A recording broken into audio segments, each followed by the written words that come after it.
আসসালামু আলাইকুম। আমাদের সামনে কিন্তু কৃষিগুচ্ছ পরীক্ষা। আমাদের হাতে কিন্তু আর বেশি দিন সময় নেই। আজকে আমরা কথা বলবো আসলে কৃষিগুচ্ছে কারা সফল হয় আর কারাই বা ব্যর্থ হয়। যারা সফল হয়েছিল তাদের পড়ার ধরনটা কীরকম ছিল, তারা কী কী স্টেপ অবলম্বন করেছিল যার কারণে তারা সফল হয়েছিল, কিংবা তারা র্যাঙ্কিং করেছে এই কৃষিগুচ্ছে। আর যারা ব্যর্থ হয়েছিল তাদের আসলে ভুলগুলো কোথায় ছিল, তারা কি কি ভুলের কারণে এই কৃষিগুচ্ছে চান্স পায়নি কিংবা সফল হতে পারেনি, একদম A to Z এই সকল বিষয় নিয়ে বিস্তারিত কথা বলবো। তো চলো দেরি না করে আমরা শুরু করে দিই। আর তোমরা যারা আমাদের চ্যানেলটিতে নতুন অবশ্যই চ্যানেলটি সাবস্ক্রাইব করে দাও আর প্লিজ ভিডিওটিতে একটি লাইক দিয়ে দাও। তো আমরা কথা বলবো কৃষিগুচ্ছে সফল হতে হলে সবচেয়ে গুরুত্বপূর্ণ যে বিষয় সেটা হচ্ছে ভাইয়া সিলেবাস। কারণ এবার আমাদের পরীক্ষা শর্ট সিলেবাস হবে, কিন্তু ভাইয়া দেখবা অনেকে এখনও ফুল সিলেবাস নিয়ে পড়ে আসে। প্রথম কথা হচ্ছে ভাইয়া ভুলেও ফুল সিলেবাস পড়া যাবে না, কারণ ভাইয়া তোমার শর্ট সিলেবাস থেকে 95% কমন আসবে। সো তোমাকে পরীক্ষা ফুল সিলেবাস হবে, ফুল সিলেবাস থেকে গিয়ে আদৌ প্রশ্ন আসতে পারে, এইসব ব্যাপার নিয়ে কোনো টেনশন করা যাবে না। তোমরা যারা ফুল সিলেবাস নিয়ে টেনশনে আসো, সো এই টেনশনটা দূর করে ফেলো। কারণ তুমি যদি ফুল সিলেবাস পড়ো ভাই, তুমি একদম নিশ্চিত থাকো তুমি জীবনেও চান্স পাবে না। কারণ ভাই ফুল সিলেবাস তো ভাইয়া মুখের কথা না, প্রচুর পরিমাণে অধ্যায় আছে। এই সবগুলো অধ্যায় থেকে ভাই প্রশ্ন আসবে না, কারণ তোমাকে বলে দিয়েছে শর্ট সিলেবাস থেকে প্রশ্ন আসবে। সো তুমি শর্ট সিলেবাসের প্রতি জোর দাও। যদিও আসে দুই একটা আসবে, এই দুই একটা না পারলেও তুমি কিন্তু এই কৃষিগুচ্ছ চান্স পাবে।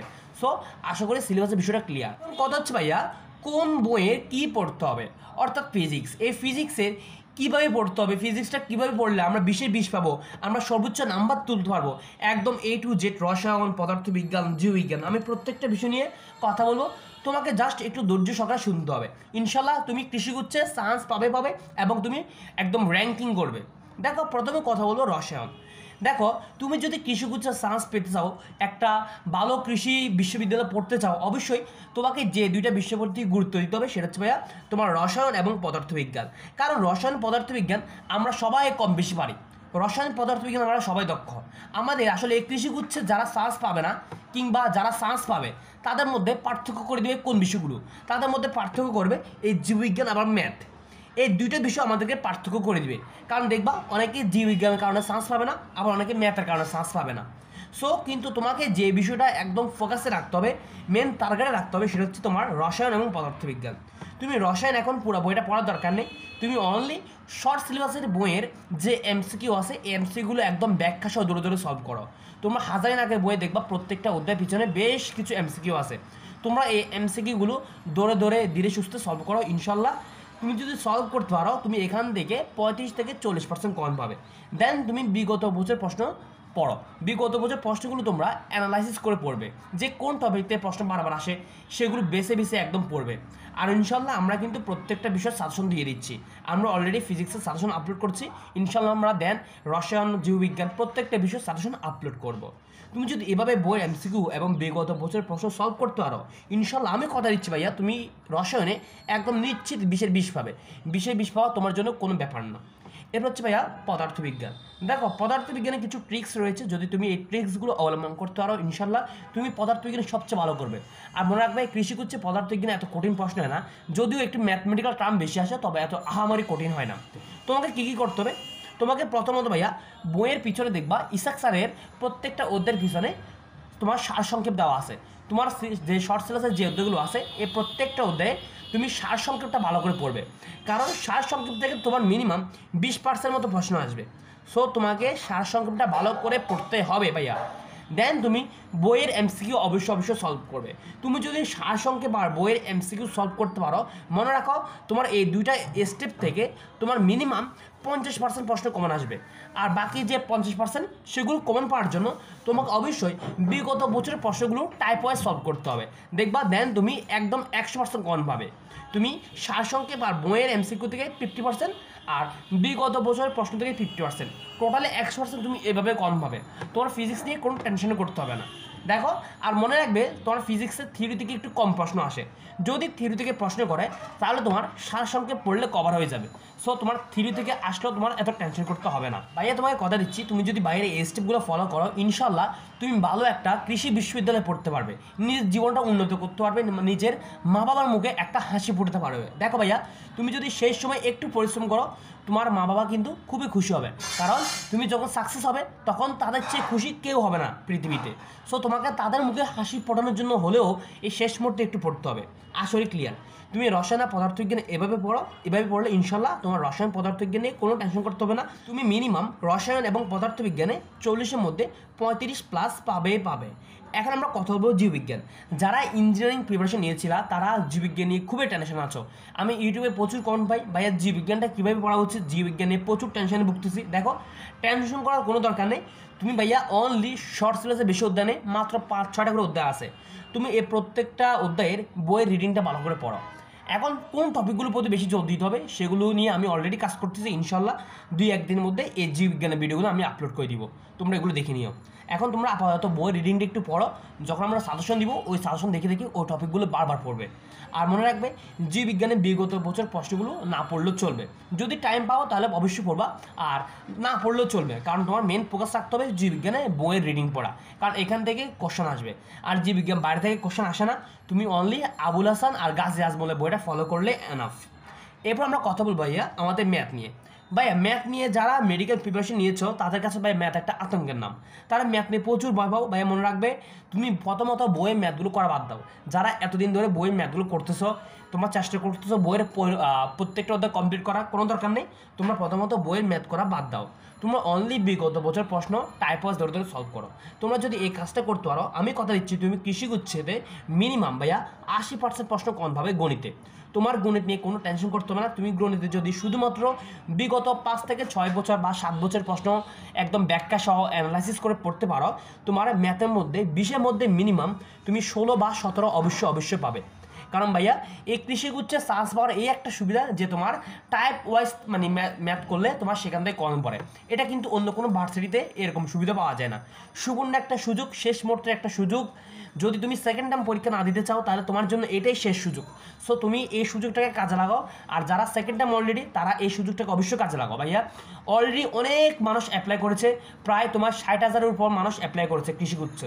সো একটা সিট নিশ্চিত করতে চাইলে অবশ্যই তোমাকে এভাবে পড়তে হবে, কারণ যারা সফল হয়েছিল, যারা সাকসেস হয়েছিল, তারা সবাই এভাবে পড়েছে। এরপর আমরা কথা বলবো ভাইয়া আমাদের ইংরেজি নিয়ে। দেখো, ইংরেজি নিয়ে এত আহামরি টেনশন করা লাগবে না। তুমি যদি ইংরেজি কিছু নাও পড়ো, ইনশাল্লাহ তুমি মিনিমাম পরীক্ষার মধ্যে 5-6টা প্রশ্ন এমনি পারবা, কারণ ইংলিশে এত আহামরি প্রশ্ন করে না। তোমার যে বেসিক আছে, তুমি বেসিক দিয়ে 5-6টা কোশ্চেন ইজিলি পারবা। আর যদি মনে করো না আমি কৃষিগুচ্ছে ইংরেজিতে একদম 10-এর মধ্যে 10 পেতে চাই, তাহলে তোমাকে কী কী করতে হবে? ফার্স্ট তোমাকে 4টা টপিক পড়তে হবে। তুমি টেন্স একটু দেখে নিবা, টেন্স সবাই কম বেশি পারো। টেন্সে 12টা রুলস একদম ভালো করে শিখে নিবা, সবাই পারো। Then voice tense, right form verb, then preposition. এই 4টা টপিক ভালো করে পড়ো। আর তোমাদের 5 নাম্বার 8টা টপিক ইম্পর্টেন্ট আছে, সেটা আমি দিই নেই, কারণ শেষ মুহূর্তে এগুলো আসলে পড়ে তুমি কভার করতে পারবে না। সেটা হচ্ছে ভাইয়া সিনোনিমস এবং অ্যান্টোনিমস। এই টপিকটা এখন পড়ার দরকার নেই, এই টপিকটা বাদ দাও, স্কিপ করো। তুমি অনলি এই ইংলিশে এই 4টা টপিক পড়ো। ইনশাল্লাহ এই টপিকগুলো যদি ভালো করে পড়ো, তুমি ইংলিশে 10-এর মধ্যে মিনিমাম হলেও 8-9 পাবা। ভাই কথা ক্লিয়ার? আর তোমরা সকল আপডেট পাওয়ার জন্য, সকল আপডেট পরীক্ষার যাবতীয় প্রত্যেকটা পরীক্ষার আপডেট, পরীক্ষার রেজাল্টগুলো এবং প্রত্যেকটা বিষয়ের সাজেশন পেতে আমাদের টেলিগ্রাম চ্যানেলে অ্যাড হয়ে যাও। আমি ডেসক্রিপশন বক্স এবং কমেন্ট বক্সে আমাদের টেলিগ্রাম চ্যানেলের লিঙ্কটা দিয়ে দিব। তোমরা এখানে অ্যাড হয়ে যাও, ইনশাল্লাহ তোমরা এখান থেকে অনেক উপকৃত হতে পারবে। তোমরা প্রত্যেকটা বিষয়ে সাজেশন পাবে, তারপরে সকল আপডেটগুলো জানতে পারবে। সো দেরি না করে তোমরা কমেন্ট বক্স চেক করে এবং ডেসক্রিপশন বক্স চেক করে ওইখান থেকে টেলিগ্রাম লিঙ্কে ক্লিক করে অ্যাড হয়ে যেও। ঠিক আছে ভাইয়া? তাহলে ভাইয়া এ হলো আমাদের মোটামুটি কথা, যে আমাদের কোন বই থেকে কী কী পড়তে হবে, কীভাবে কোন বইটা পড়লে আমরা সবচেয়ে ভালো রেজাল্ট করতে পারবো, এ হচ্ছে কথা। এখন আমরা এরপরে কথা বলবো আমাদের টাইম ম্যানেজমেন্ট নিয়ে। মনে রাখবা ভাইয়া, যারা সাকসেস হয়েছিল, যারা সফল হয়েছিল, তাদের কাছে টাইম ম্যানেজমেন্ট খুবই গুরুত্বপূর্ণ ব্যাপার ছিল। কারণ ভাইয়া কৃষিগুচ্ছে প্রশ্নটা মোটামুটি মানে একটা প্রশ্ন, মানে স্ট্যান্ডার্ড প্রশ্ন। সো তুমি যদি এখানে টাইম ম্যানেজমেন্ট না করো, তুমি কখনোই কৃষিগুচ্ছের চান্স পাবে না। তোমাকে কৃষিগুচ্ছের চান্স পেতে হলে অবশ্যই টাইম ম্যানেজমেন্টের প্রতি খুবই গুরুত্ব দিতে হবে। মনে করো ফিজিক্সে 20 নম্বর, কেমিস্ট্রিতে 20 নম্বর, এই 40 নম্বরের জন্য তোমাকে টার্গেট রাখতে হবে যে আমি 20 মিনিটের মধ্যে এই 40 নম্বর আনসার করবো। দেন আমার ম্যাথটা একটু কঠিন হয় স্বাভাবিকভাবে। সো তোমার ম্যাথ 20টা নাম্বারের জন্য 15 মিনিট টাইমে রাখো। বায়োলজি যদি তুমি বইটা ভালো করে পড়ো, তোমার বায়োলজি নিয়ে কোনো টেনশন করতে হবে না। তোমার বোটানি থেকে 15, জুলজি থেকে 15, এই 30টা নাম্বারের জন্য তোমার হাতে সময় রাখতে হবে এই যে 14-15 মিনিট। তোমার টার্গেট রাখতে হবে যে আমি এই 14-15 মিনিটে বায়োলজিটা সবার আগে কমপ্লিট করে দিব। বুঝছো ভাইয়া? এরপর ইংলিশটা ভাইয়া তুমি যদি কিছু নাও পড়ো, তুমি 5-6টা কোশ্চেন এমনি পারবা, তবুও তুমি ইংলিশের জন্য 5 মিনিট টাইম রাখো। তুমি যদি এভাবে টাইম ম্যানেজমেন্ট করে বাসা থেকে প্র্যাকটিস করা শুরু করো, ইনশাল্লাহ তুমি পরীক্ষা হলে সবচেয়ে ভালো একটা রেজাল্ট করতে পারবে। আর টাইম ম্যানেজমেন্টের কারণে তোমার দেখবা পরীক্ষা সব কিছু দাগানোর পরও তোমার হাতে 5-10 মিনিট এমনি বেঁচে গেছে। সো টাইম ম্যানেজমেন্টের প্রতি অবশ্যই জোর দিতে হবে।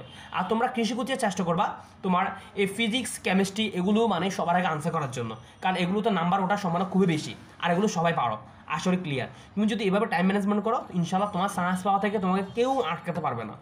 আর সবচেয়ে একটা গুরুত্বপূর্ণ কথা হচ্ছে ভাইয়া, তোমরা অনেকে চেয়েছো যে ভাইয়া একটা এক্সাম ব্যাচ চালু করেন। দেখো ভাইয়া, তোমাদের সবার অনুরোধে আমরা একদম স্বল্প মূল্যে একটা এক্সাম ব্যাচ চালু করেছি। আমরা এখানে অধ্যায়ভিত্তিক পরীক্ষা নিব প্রথমে, দেন বিষয়ভিত্তিক পরীক্ষা নিব, দেন ফাইনাল মডেল টেস্ট নিব। ভাইয়া দেখো, সবাই কিন্তু পরীক্ষা নেয়, কিন্তু ভাই আমরা পরীক্ষাগুলো এমনভাবে সাজাবো যেন ওই পরীক্ষাগুলো থেকে তুমি সর্বোচ্চ পরিমাণ কমন পেতে পারো।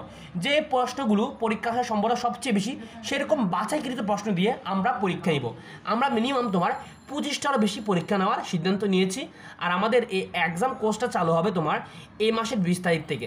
সো তুমি দ্রুত অ্যাডমিট হয়ে যাও, মাত্র 250 টাকা। আর তুমি যখন ভর্তি হবে, তুমি অবশ্যই উদ্ভাস এবং নেটওয়ার্ক এই দুটা প্রশ্ন ব্যাংকের পিডিএফ একদম পেয়ে যাবে। তোমরা যদি কেউ উদ্ভাস এবং নেটওয়ার্ক এই দুটা প্রশ্ন ব্যাংক নাও কিনো, তুমি যদি আমাদের কাছে ভর্তি হয়ে যাও, তুমি একদম প্রিমিয়াম একটা পিডিএফ পেয়ে যাবা।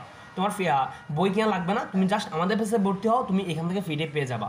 আর তোমাকে অবশ্যই নিচের বিকাশ নাম্বারে 250 টাকা সেন্ড মানি করতে হবে, 01856391264। তুমি এই নাম্বারে 250 টাকা বিকাশ থেকে সেন্ড মানি করার পর আবার এই নাম্বারে একটা কল দিবা, দেখবা ভাইয়া তোমাকে একটা টেলিগ্রাম গ্রুপ অ্যাড করে দিব। তুমি সুন্দর করে পরীক্ষা দিবা, ইনশাল্লাহ তুমি সবচেয়ে বেস্ট রেজাল্ট করবা। সো দেরি না করে তুমি শীঘ্রই আমাদের এক্সাম ব্যাচে ভর্তি হয়ে যাও। অলরেডি আমাদের এই এক্সাম ব্যাচে তোমার 50+ স্টুডেন্ট ভর্তি হয়ে গেছে। সো তুমি কেন পিছিয়ে থাকবে, তুমি আজই ভর্তি হয়ে যাও।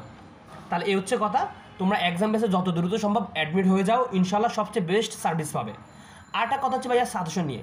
দেখো, আমরা আমাদের ইউটিউব চ্যানেলে একদম ফ্রিতে তোমার ফিজিক্স ফার্স্ট পেপার এবং ফিজিক্স সেকেন্ড পেপার এই দুইটা বইয়ের তোমার কোন কোন টপিকগুলো লাগবে, কোন কোন টাইপের প্রশ্নগুলো বারবার আসে, আমরা একদম A to Z অ্যানালাইসিস করে দুইটা সাজেশন আপলোড করেছি। একটা হচ্ছে ফার্স্ট পেপার, একটা হচ্ছে সেকেন্ড পেপার। বাকি বিষয়গুলো সাজেশন পেতে অবশ্যই এই ভিডিওতে মিনিমাম 500+ লাইক হতে হবে।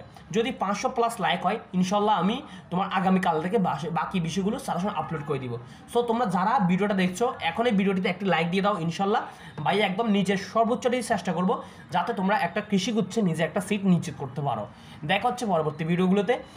সে পর্যন্ত ভালো থাকো, সুস্থ থাকো এবং সাবস্ক্রাইব করে সাথে থাকো।